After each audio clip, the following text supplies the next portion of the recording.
dealing with people who have a lot of unresolved toxic shame, oftentimes they can be very, very unsafe people to be around.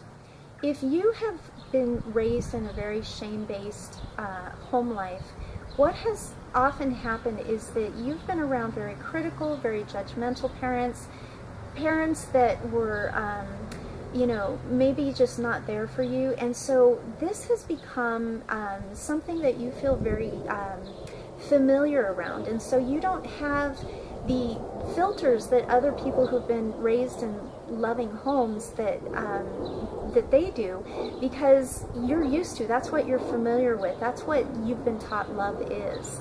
And so to learn who are safe people, basically safe people are people who are coachable, they're humble, they are open and not shame-based. A shame-based person says, who I am at my core is wrong, and there's nothing that I can ever change that, nothing I can do to change that. And so therefore, I need to hide it, and I need to make you feel bad so that you're not focused on my faults. However, somebody who's got a core of self-love realizes, I do good things, and I do some not good things, and the not good things I can show up and I can own, and I can work on them because I didn't mean to do not good things, it's just I'm an imperfect human being.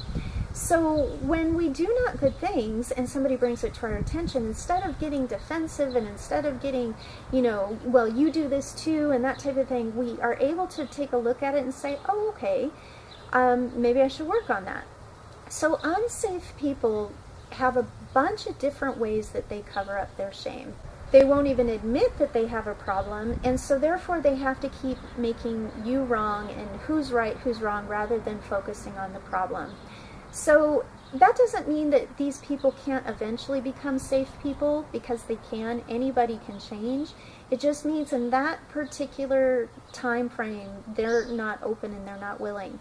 Now you could try to create safety for them and let them know that, look, I appreciate who you are, and you're having this, character flaw does not make you a less lovable person. However, until we're able to resolve this particular character flaw, I no longer feel safe in the methods that we communicate. So shame needs to be named, and it needs to be brought out into the open. So when you get a shame attack from somebody, what a shame attack is when somebody is projecting their own shame that they're feeling inside onto you. And you have to understand that when you're dealing with somebody who has been deeply shamed, that is such a painful condition, they don't feel comfortable in their own skin, and so they're trying to get it away from them as quickly as possible. And the quickest way to do that is to deflect attention away from themselves. And the way that most shame-based people do that is through fault-finding and through projection and through criticism. Now, we don't have to take that in. I remember somebody telling me a really wonderful technique, and it's, sometimes when you get mail in your mailbox that's not yours, you write on it, return to sender, because it's not your mail, it's not addressed to you. Well, when somebody's got shame that they are trying to make about you, but it's actually really their own, and that really isn't their own because they got it from somebody else and so on and so forth, we can return to sender with love. So we don't need to respond in kind, we don't need to react in a hurtful way and shame them back. We can just take a deep breath and just say, okay, this is not about me. This person is feeling, very triggered and unsafe, and they have shame in their background, and so the only way they know how to deal with those unsafe feelings is through shaming me.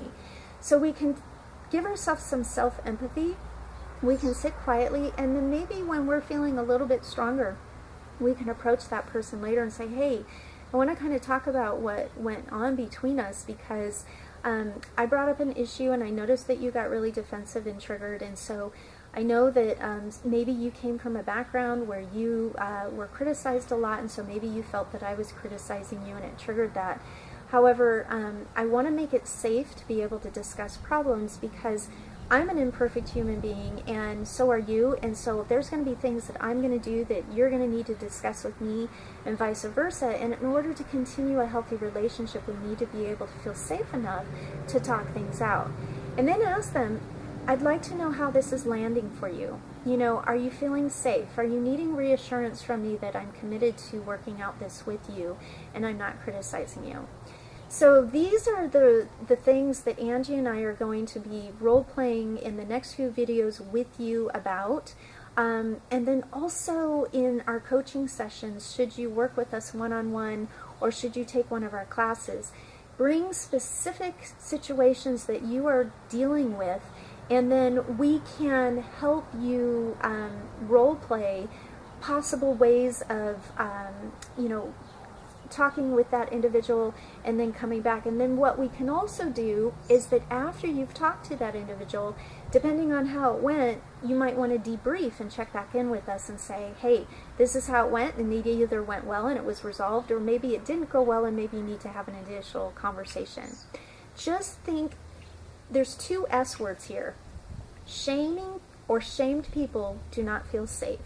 So the antidote to shame is safety. We need to create safety. Love is safety, and the most safe thing that you can do for somebody is acceptance. A shamed person does not feel accepted or acceptable.